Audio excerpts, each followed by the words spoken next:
A long time ago, in a city called Obodo, there lived a man named Wambe with his family. Wambe was a successful businessman who had multiple retail stores in town. His wife, Adanze, was a teacher who owned a small nursery school in the neighborhood where they lived. Wambe and Adanze had three sons, Obiozo, Obiora, and Kene. Obiozo and Obiora were identical twins, so identical that even their parents had a hard time telling them apart. Wambe wanted his children to become businessmen like him so that they could take over his stores after he retired, and he did everything within his power to teach them the tricks and details of his business. They went to the shop with him on weekends and on days when they had nothing doing in school or at home. The boys were different in character like day and night. Right from their teen years, they already knew what they wanted, and it was not exactly the same with their father's wishes. Kenneth, the youngest, was fair in complexion and handsome.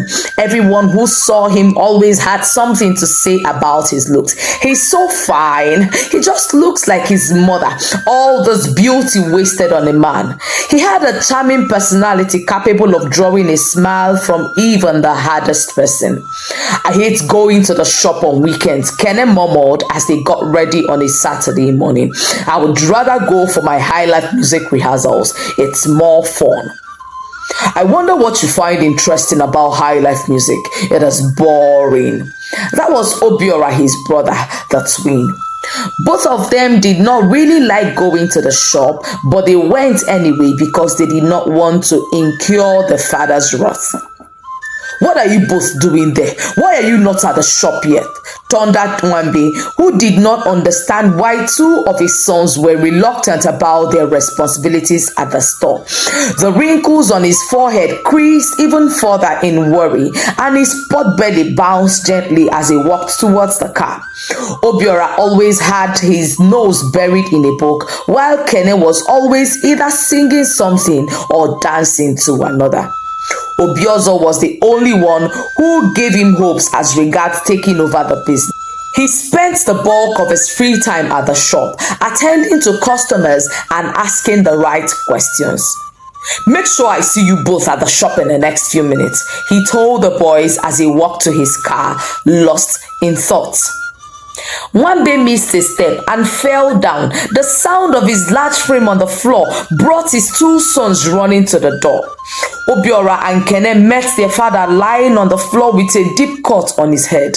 They lifted him, put him in the car, and rushed to the general hospital in Obodo. Wambe was confirmed dead on arrival by the medical practitioners. Adanze and her sons were devastated by the death of her husband. She could not wrap her head around it. Why did you have to go this way? Why now? This was not what we planned at all.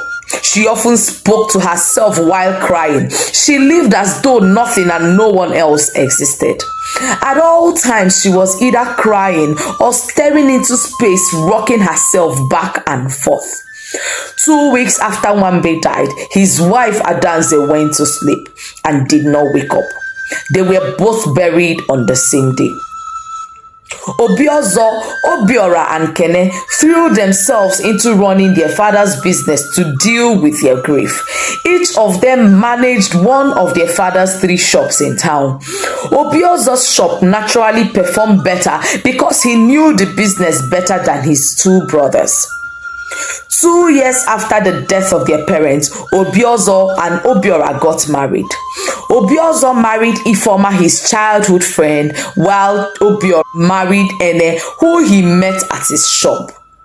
Their wedding was a lavish one, attended by many people who were friends of their parents. Days after the wedding, Kene called his brothers for a meeting. I want to go into music fully. It has always been my passion. I have tried to honor our father's wishes by staying in the family business, but I have been struggling. Please do not try to stop me. I have thought long and hard about this. and I am sure it is what I want to do. It will be great if one of you can buy off my shop so that I can start off my new life with the proceeds. The brothers were silent for some time. Obiora spoke first. It's all right. We all knew this was going to happen someday. As for your shop, I'm struggling with mine as well. I cannot take up another. I'll take it. This was Obiozo as he stood up to leave. Nne, I don't even know what is wrong with my brothers. How can Kene abandon a thriving business to try his hands at music? Which right-thinking adult would do that? Obiozo talked to his wife later that evening while they ate dinner. Everyone has always known your brother's love for music will prevail. I am not surprised one bit, Ifoma replied. Meanwhile, Obiora was also telling his wife Ene about Kene's decision. Kene says he's going into music. What will happen to his shop? Ene asked. Obiozo will take it. Why will Obiozo take the shop? For what? Why does he always carry himself like he's your elder brother and the head of the family? You both are twins, fumed Ene. Obiora was shocked at his wife's outburst. He's buying the shop over. Kene offered it for sale, but I wasn't interested. Oh, Ene replied. He still has this bossy attitude. I don't like him. That's my brother you're talking about. My twin brother, Obiora said, surprised at his wife's utterances. Sorry, oh, Ejima, Ene murmured in a mocking way. A few years later, Obiozo and Obiora both had 4 children. While Obiozo had 4 beautiful daughters, Obiora had 4 sons. Obiozo's business had also grown. He had 6 shops around town and had lots of boys working for him. Obiora's business, on the other hand, was not doing so well. He still had that one shop. He also had a few customers because his shop was never fully stocked. I want to buy bread. We don't have bread. I want a cube of sugar. We don't have sugar. His marriage with Ene was not doing well either. Ene had continually become troublesome, always looking for a fight with everyone. She was either fighting with Obiora or the neighbors. Obiozo and Ifoma had also started to avoid them because she always found one reason or another to start a fight. Obiora did not understand why his wife hated his twin brother and his family. He's so proud, she would say. Ifoma always feels like she's bigger than everyone else, she'd mutter under her breath. The relationship between the brothers had become strained, as Obiora started to believe his wife's insinuations that Obiozo used juju powers to make his business ventures fail. In fact, Ifoma believes Obiozo stole all their good fortunes with his evil powers. One day, Ene said to her husband, I know a powerful witch doctor in Ochanja. He can reverse Obiozo's spell over your business. Ha! Obiora exclaimed. Witch doctor? When did you start visiting witch doctors, this woman? Ene rolled her eyes and said, I am only trying to help you. You can choose to remain a pauper, wallowing in poverty and depending on your brother for food and rent.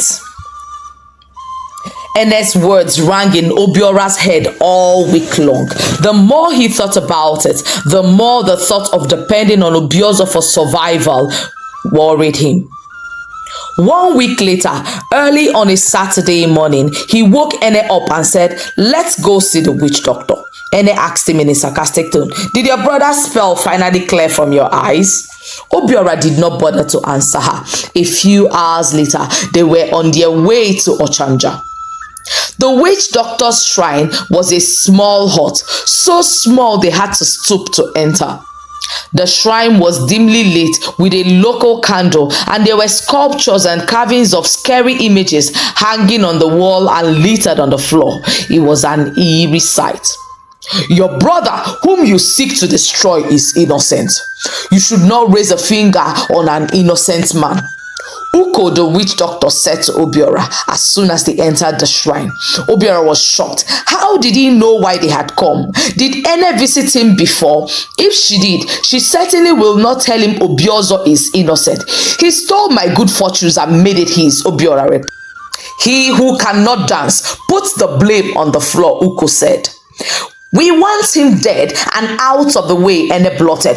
Ene, shouted Obiora. He did not imagine that his wife could think of such a thing. Yes, now, if he dies, you will inherit his shops, since Ifeoma does not have any son for him.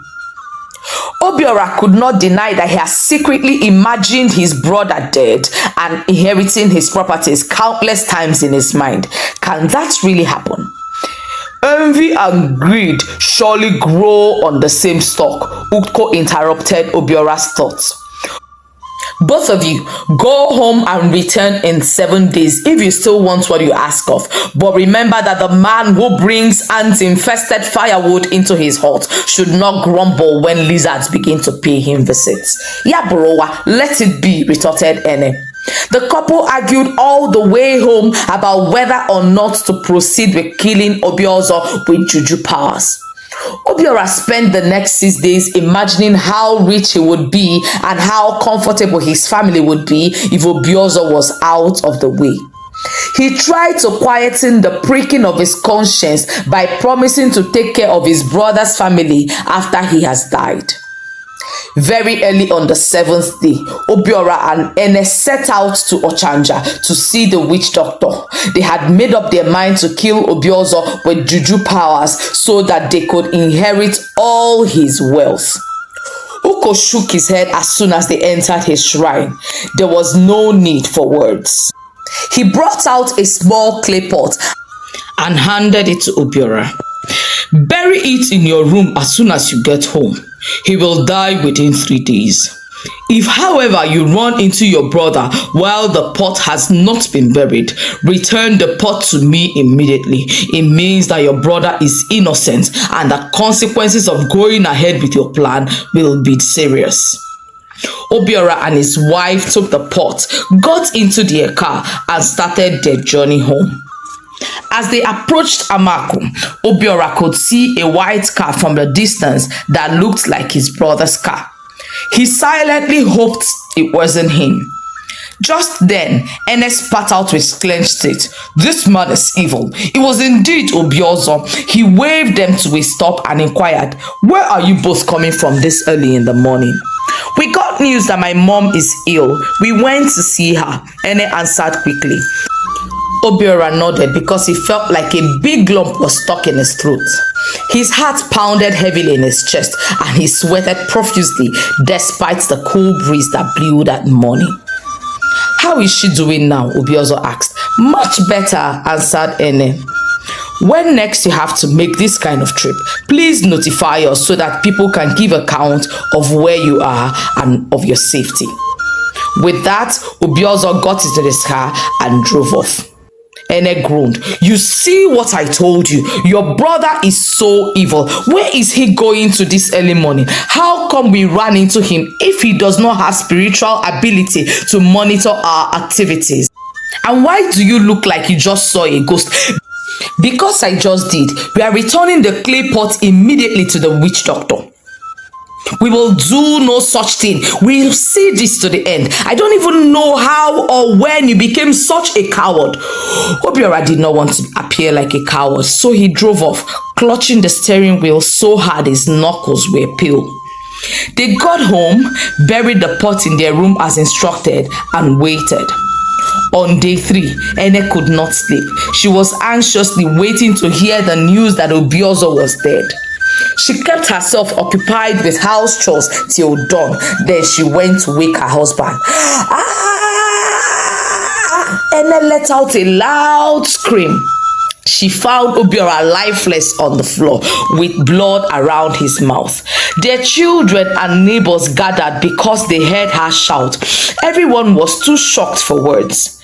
Not long after, Obiozo and Ifeoma arrived. Everyone tried to question Ene to find out what happened, but she incoherently said, "The clay pot killed him. The clay pot was not supposed to kill him. It was for the evil Obiozo. The clay pot killed him. The clay pot was not supposed to kill him. It was for the evil Obiozo. The clay pot killed him. The clay pot was not supposed to kill him. It was for the evil Obiozo." She said this over and over again. By the time people made sense of what she was trying to say, they were too shocked for words. Ene never recovered. She started to roam the streets mad. Obiozo was too heartbroken that his brother would try to harm him, but he raised his nephews as though they were his own children. There is nothing as poisonous to one's soul as bitter jealousy.